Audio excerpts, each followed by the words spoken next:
So please don't feel like anything I ever do is to rub it in your face. Because again, I still post crappy things. I post when I have a headache. I post when I'm feeling like crap. I posted that I have cancer, okay?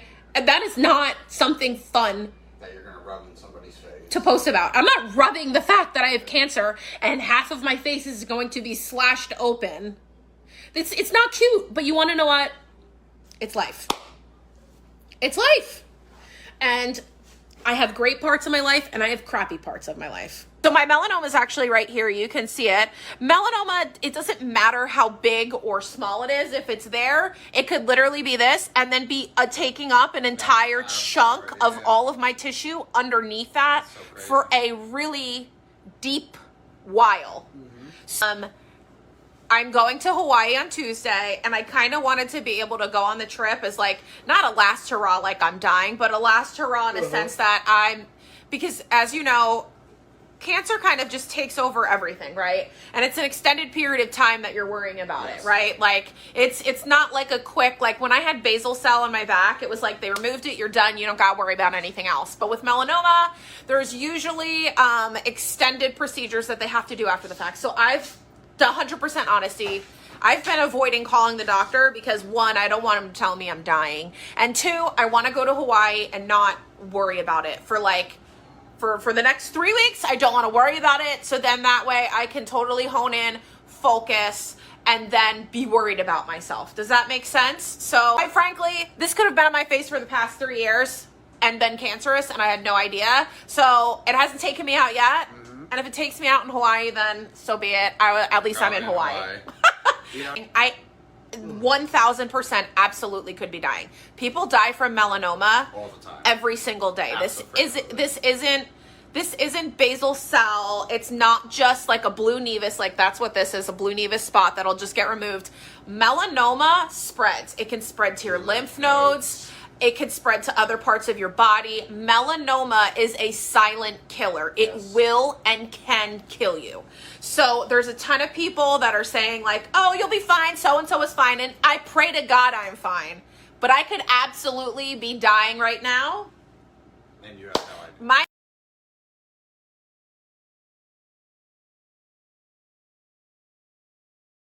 Leave her be. So let's talk about the melanoma. Is it melanoma or not? I'm so sorry. My eyes hurt so bad tonight. So I apologize if like, no, I need eye drops, but we never have any eye drops. It's a guy doctor. And I don't care if it's a man or a woman. My old gynecologist was a man. Actually, my two favorite gynecologists were both boys. So I don't care who's looking at me. You know, you're naked because they're looking at your whole body, right? For a full body scan. I'm at the dermatologist. And he comes in, he's like, oh, he brings, the female assistant in and they're like, do you want to check your whole body? And I'm like, man, I don't care. The last lady just checked me. I just want to discuss these areas of concern. So I have two areas of concern. I have this one here. And then I have this one right here on my arm. That's new. This has been here all my life. This has been here all my life. That's an indent from a pimple that I picked that was really bad, like, I don't know, 2 months ago. It was like crater. It bled. Bled for days. So anyway, and I have this one. Exactly, Sandy. I don't give a flying shit if you're a man, woman, if you if you're not a man or a woman, I don't really give a flying shit. Right. What color, I don't care. As long as you're a good doctor, I'm in there like swimwear. It's your birthday boy. So anyway, he comes and he looks at my face and he says, okay, let's come up with a plan of action. And I'm like, okay. So he gets out his little red marker and he draws like a, dotted circle around my eye. He draws this dotted circle around here and he draws a dotted circle around this one as well. Even though this isn't even an area of concern. Right. But it was to prove a point. So he said, just by looking at this one, it does have like wonky edges. But he said the reason it could have wonky edges is because of where it is on my face.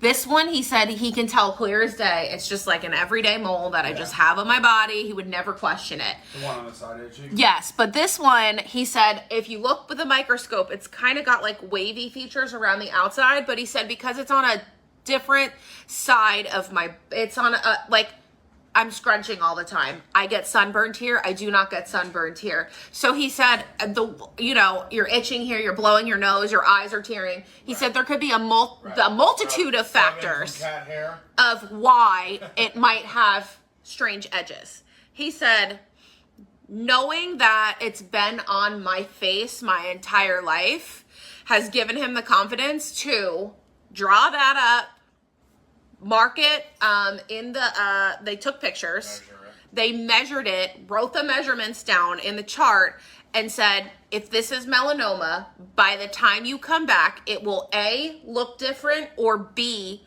would have grown. He actually said that the one on my arm is something I should be more concerned about than this one on my face. He said he would rather wait the 2 months than chop my face open on an exploratory surgery when it could be absolutely nothing, especially since it's been there for my entire life. So, do I have melanoma? I have no idea. Neither does he. He's going to wait the 2 months. I go back in 2 months. He's going to recircle it, remeasure it, repicture it. If it has not grown, we don't have to do anything on my face. He's not concerned about it.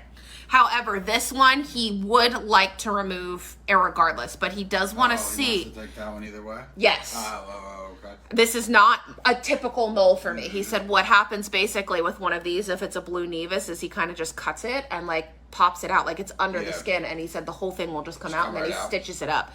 So he said he is concerned about it because it did pop up out of nowhere. Then again, I don't know if I had that, but I started looking at myself and it doesn't look like any of my other moles. You can see it's different colored. All of my other moles are brown and this one's like a blacky blue, and it's underneath the skin, whereas all of these are kind of like on top of the skin. But he said he was actually surprised at how good my skin looked. Right. He said most people at your age would be wrinkly, a little more wrinkly, but he did say that because I do have olive skin, the sun hits it differently rather than somebody who doesn't have olive skin. Like, you have to thank all of these people who live in these countries that are sunshiny. Hawaii.